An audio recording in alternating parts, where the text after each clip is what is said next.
जिसे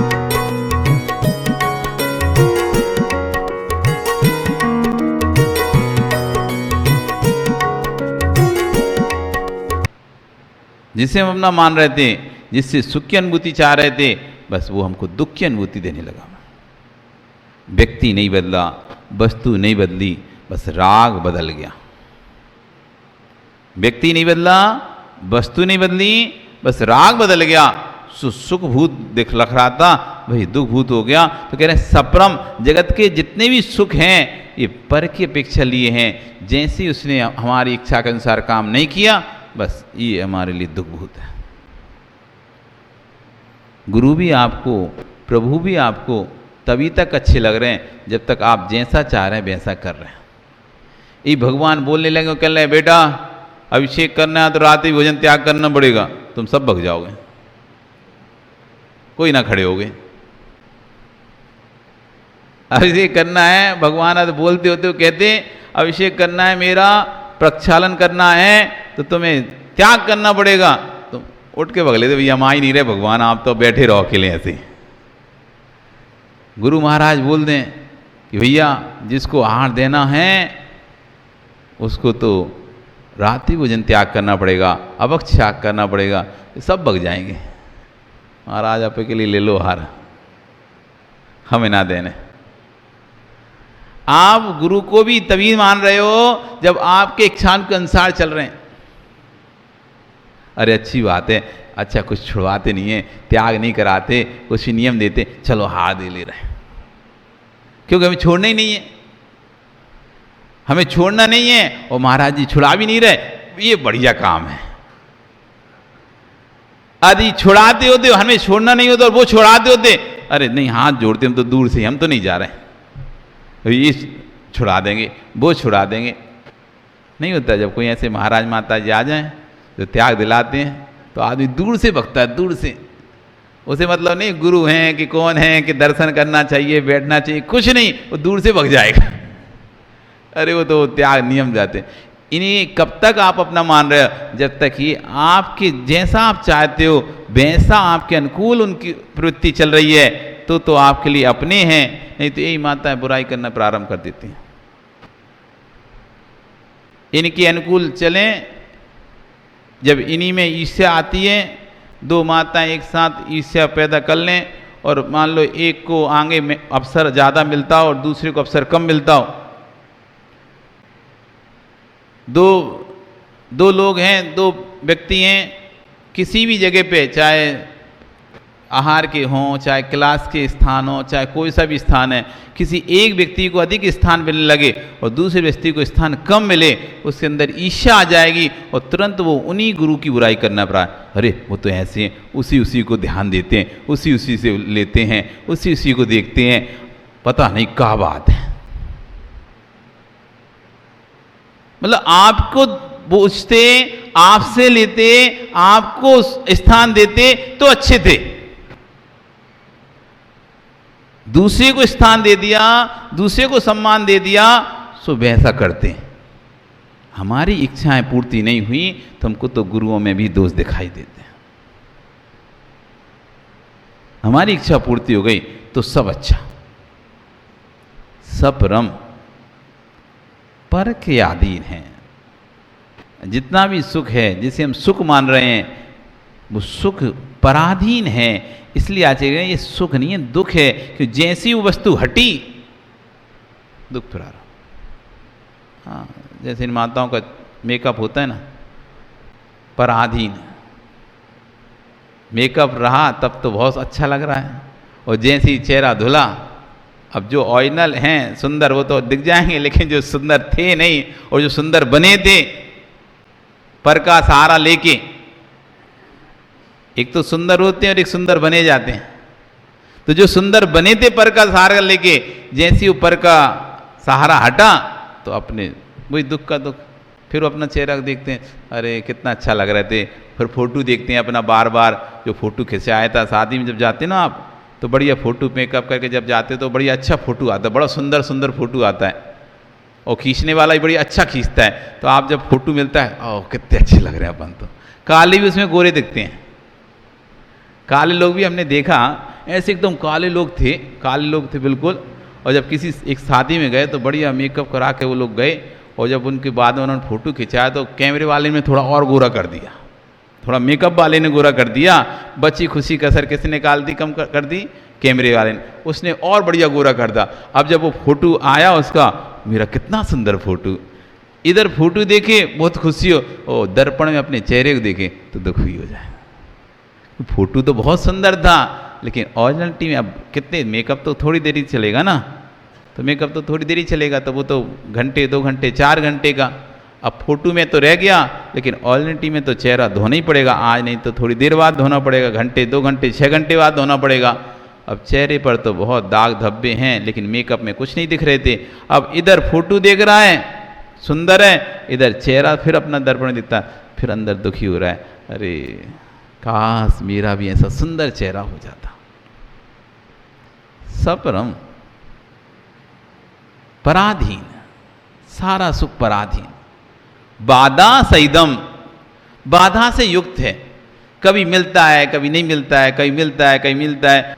अब इनसे पूछ लो सुभाष जी, कल आप आए, पूजन की चालू हो गई तब आए, हम बहुत इंतजार किए, अब आ रहे अब आ रहे अब आ रहे, जब आए हाँ महाराज बहुत थक गए, ऊपर तक आने में इनकी सांस फूल गई,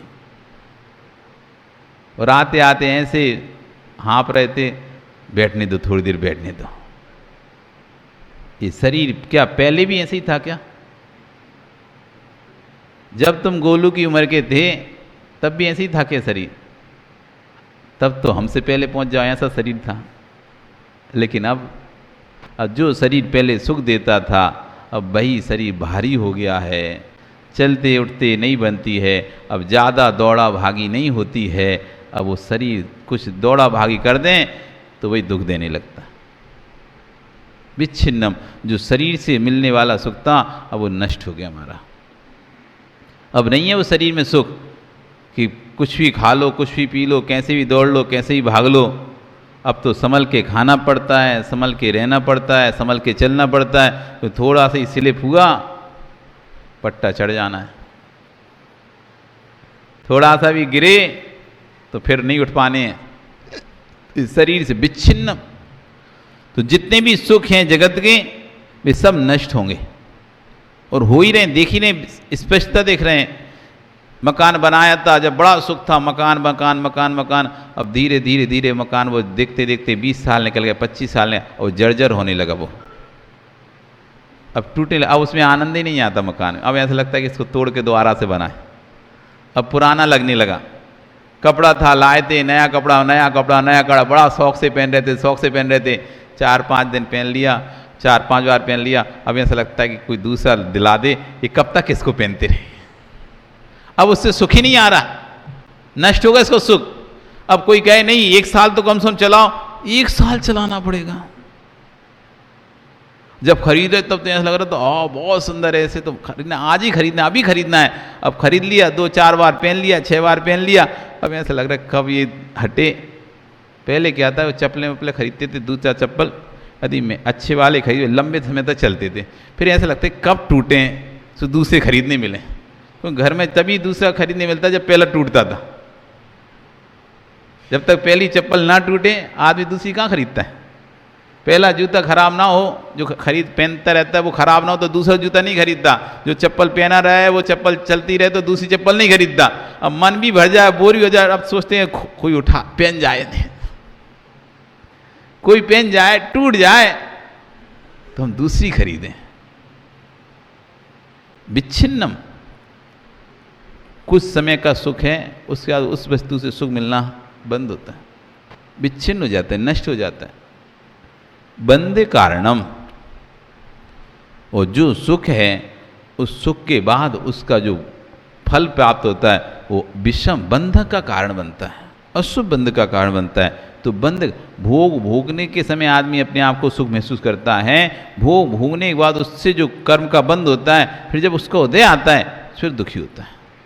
बंध कारण, बंध का कारण है। जैसे जैसे हम वस्तुओं को भोगते जाते हैं हमको तीव्र कर्म का बंध होता चला जाता है। तो बंध कारणम, फिर कह रहे हैं विषमम, एक सा सुख नहीं मिलता। बदलता रहता है सुख। एक ही व्यक्ति से प्रतिदिन एक सा सुख नहीं मिलता, एक ही वस्तु से प्रतिदिन एक सा सुख नहीं मिलता, एक ही भोजन से आपको प्रतिदिन एक सा आनंद नहीं आता। रोज वही दाल रोटी सब्जी हैं, रोज खाओ तब भी आपको रोज एक सा आनंद नहीं आएगा। अलग अलग अनुभूति होती है, विषम सम नहीं है, एक सा नहीं चलता। सम समझते हैं ना, 2 4 ये सम संख्या होती है, विषम 1 3, तो जो एक सी नहीं रहती, तो ऐसे कि जो सम नहीं है, ऊपर नीचे होता रहता है, कभी अधिक कभी कम, कभी अधिक कभी कम, तो विषम है। सप्रम बाधा सहितम विच्छिन्नम बंद कारणम विषमम जम इंद्रिय लद्दी सुखम, जो इंद्रियों से प्राप्त सुख है दुख में तहा, वह दुख ही है। जो सुख महसूस हो रहा है वह दुख ही है। इसलिए आचार्य कहते हैं कि दुख भोगते भोगते इतना लीन हो गया है कि दुख और सुख का अंतर ही भूल चुका है। सुख तो वह है जो सदैव आपके साथ रहे, कभी आपसे पृथक ना हो, उसका नाम है सुख। दुखानुभूति को ही सुखानुभूति मान रहा है, सुखानुभूति में दुखानुभूति मान रहा है, दुखानुभूति में सुखानुभूति स्वीकार कर रहा है। जो सुखानुभूति के साधन हैं उनको तो दुखानुभूति मान रहा है। त्याग, संयम, व्रत, नियम जो आपको आगे जाके अनंत सुख को देने वाले हैं, ऐसे उन क्रियाओं को, उन नियमों को, संयम को तो मानता है दुख। अरे ये तो कष्ट के कारण है। और जो भोग विलास की सामग्री है, जो आगे आपको जाके दुख देने वाले हैं, उनको मानता है सुख। इंद्रियों में सुख नहीं होता। स्वर्गों में जो उत्कृष्ट देव हैं वे विषय सुख से शून्य होते हैं। 16वें स्वर तक ही काम चेष्टा है, काम क्रिया है। यदि काम इंद्रिय सुखानुभूति देती तो उपरम जाति के देवों में अधिक देवियां होना चाहिए, जबकि वहाँ कोई देवी नहीं होती। ऊपर के देव 16 स्वर के बाद देवियां नहीं होती, 16 स्वर तक ही देवियां होती हैं। देवियों का स्थान मात्र 16 स्वर्गों तक है। ऊपर जाति के देव काम प्रविचार से ही नहीं अपितु संपूर्ण प्रविचार से रहित होते हैं। इससे ध्वनित होता है इंद्रिय सुख की को सुखाभास समझना चाहिए, जो अशांति को उत्पन्न कराए, संक्लेशता को उत्पन्न कराए, इच्छाओं को जन्म दे और पुनः इच्छाओं की पूर्ति को उत्पन्न कराए और संताप देकर चला जाए, वो सुख कैसा। जो संक्लेशता को उत्पन्न कराए। कितना पैसा चाहिए तुमको? क्या नाम तुम्हारा? अक्षत। कितना पैसा चाहिए तुमको? है आराम से 500 करोड़ चल जाएगा। हैं इतने में चल जाएगा ना जीवन। तो क्या 500 करोड़ मिलने के बाद तुम काम धंधा सब बंद कर दोगे कि और चालू करोगे? कितने से सुख मिल जाएगा? अब पैसा मान लो यदि तुम्हारे पास 500 करोड़ आ गया, तुम क्या करोगे? सुखी होगे कि दुखी होगे? सुखी होगे। तुम्हें ऐसा लग रहा है ना, एक एक पैसा का हिसाब देना पड़ेगा, तब पता चल जाएगा। अब मैं कहाँ से आया, कहाँ से बताऊं इनकम टैक्स वालों को ये पैसा आया कहाँ से? ऐसा लगेगा कोई ले जाए जिनके घर में रेट पड़ती है ना, रेट, उनके घर में पैसे रहते, पूरों भर भर के दूसरे घर में फेंक देते हैं। तो वो पैसे को, उन्हें पैसे की चिंता नहीं है। अब वो क्या करेंगे, बोरे में भर भर के रेट, पता चल जाए रेट आ रहा, रेट पड़ रही है, तो जल्दी जल्दी बोरे में भर भर के नालियों में, पीछे खंडर में अथवा दूसरे के घरों में फेंक देंगे। चिंता नहीं, कोई ले जाए तो ले जाए। पहले सोचे पैसा चाहिए, पैसा चाहिए, खूब पैसा चाहिए, और पैसा तो आएगा लेकिन उसका हिसाब नहीं बता पाएंगे कहाँ से आएगा, जेल में और जाना पड़ेगा। तो पैसा जैसे सुखबूझ समझ रहे थे, तो पहले जो अब अशांति उत्पन्न कर रहा है वो पैसा, और इसमें कहाँ ठिकाने लगाऊं, कैसे ठिकाने लगाऊं, कोई तो ले जाए, कोई तो रख ले। अशांति उत्पन्न कराता है। जिसे हम सुख समझ रहे हैं ना, वो अशांति उत्पन्न कराता है, संताप को देकर चला जाता है, दुख को देकर चला जाता है, इच्छाओं को, अनेक इच्छाओं को जन्म दे जाता है। पैसा आ गया, तुम्हारे घर में अधिक पैसा आ गया तो सबकी इच्छाएं बढ़ गई। अब पहले किसी की कोई इच्छाएं नहीं थी, सामान्य जीवन चल रहा था, जैसे ही पैसा बढ़ा, धन बढ़ा, तो इच्छाएं सबकी बढ़ गई। अब किसी को ये चाहिए, किसी को वो चाहिए, किसी को ऐसा वाला मोबाइल चाहिए, तो किसी को ऐसे वाले कपड़े चाहिए, तो किसी ऐसी वाली गाड़ी चाहिए, सब था, किसी को ऐसी वाली बाइक चाहिए। अब जो जो सामान उपयोग करते हैं, अब सब नहीं, उससे हाई क्वालिटी, हाई फाई वाली चाहिए सबको, तो इच्छाएं बढ़ जाएंगी। जैसे जैसे हम जिसे सुख समझते हैं, धन संपत्ति, वो बढ़ेगा तो संक्लिष्टता बढ़ेगी, चिंता बढ़ेगी, उसको कहाँ रखें, कैसे रखें, उसको मैनेज कैसे करें, पैसे का बैंक में रख नहीं सकते, किसी को दे नहीं सकते, तो कैसे इस पैसे का मैनेज करें, अपने नाम पे खरीद नहीं सकते कुछ भी ज़्यादा, तुम ये समय से पैसा आ जाए तुम पूरी दुनिया खरीद लोगे, नहीं खरीद सकते, हिसाब देना पड़ेगा खरीदने के लिए, पैसा कहाँ है, एक नंबर का पैसा तो है ही नहीं तुम्हारे पास, लाख रुपया खाते में है, एक नंबर में लाख रुपए हैं और आ गए 1 करोड़ रुपया, तुमने एक नंबर की कमाई दिखाई है, टैक्स भर भर के कितना, लाख रुपए हमारे पास तो पूंजी, इसलिए हम टैक्स ही नहीं दे रहे, 5 लाख की पूंजी है, अब आ गए 5 करोड़, अब उन्हें एडजस्ट कैसे करोगे, जमीन खरीद नहीं सकते, गाड़ी खरीद नहीं सकते, जमीन खरीद नहीं सकते, घर में सामग्री सोना चांदी खरीद नहीं सकते, क्योंकि आप हिसाब कैसे दोगे, सबके लिए पूंजी दिखाना पड़ता ना, कहाँ से दोगे। अब चिंता है मैं कैसे एडजस्ट करूँ, सीए से पूछ रहे हैं मैं पैसे को कैसे एडजस्ट करूँ, किधर लगाऊँ, इसके नाम से ले रहा, उसके नाम से ले रहा, फिर जिसके नाम से लिया वो खा गया, हाँ बड़ी समस्या होती। व्यक्ति अपने नाम से नहीं ले पाता तो दूसरे के नाम से ले लेता है, अपने साले के नाम से ले लिया उसने, और साले का मन बदल गया, उसके नाम से उसने बढ़िया मकान ले लिया था, और कहा था कि साले ने कहा ठीक है जब तुम्हें बेचना हो तो बोल देना, हम बेच देंगे, ठीक है। अब बेचारे ने साले के नाम खरीद लिया, 2-5 साल तक साला उस मकान में बढ़िया आराम से रहा, 5 साल 10 साल बाद जब उसे लगा के बेचना है तो साले की बीवी कहती हम का बेघर हो जाएंगे क्या, हम नहीं दे रहे घर, हमारा घर है।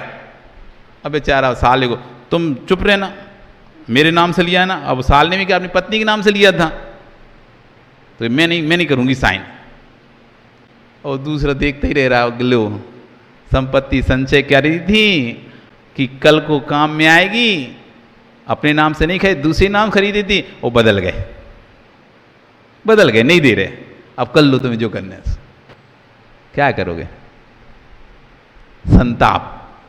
अब वो सब किसको देके जा रहा है, हमको संताप को देके जा रहा है, नई नई इच्छाओं को देके जाता है, और इच्छाओं की पूर्ति उत्पन्न करने के लिए फिर संताप होता है, आए सो दुख और भोगो उसके बाद फिर दुख। बड़े बड़े लोगों बड़ी कहानियां होती हैं,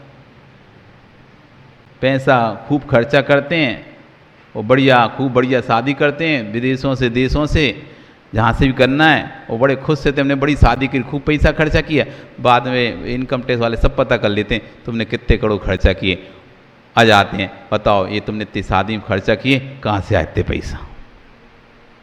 अब दुखी हो रहे हैं, काय को हम गए फालतू में शादी करने बाहर, पता चल गया और ये छापा और पड़ गया और गए। तो संताप, फिर इच्छाओं की उत्पत्ति, इच्छाओं की पूर्ति करके फिर दोबारा से संताप, इच्छा की पूर्ति कर ली, पैसा बढ़ा तो लगा कि बाहर से शादी करें, विदेश से शादी करें, इच्छा की पूर्ति कर ली, अब इच्छा की पूर्ति गए, अब टैक्स वाला आ गया, अब फिर संताप। जिसकी प्राप्ति के लिए क्लेश है, जिसको प्राप्त होने पर असंतोष है और भोगने के बाद फिर पश्चाताप है, वह सुख कैसे हो सकता है, समझ रहे हो ना, वो सुख कैसे होगा। जिसको पहले कमाने में दुख, फिर भोगने में दुख, और भोगने के बाद फिर पश्चाताप होता है, फिर उसमें दुख। एक क्षण अपने पास बैठ के सोचना कि मेरे पास सुख कहाँ पर है। आपका समय।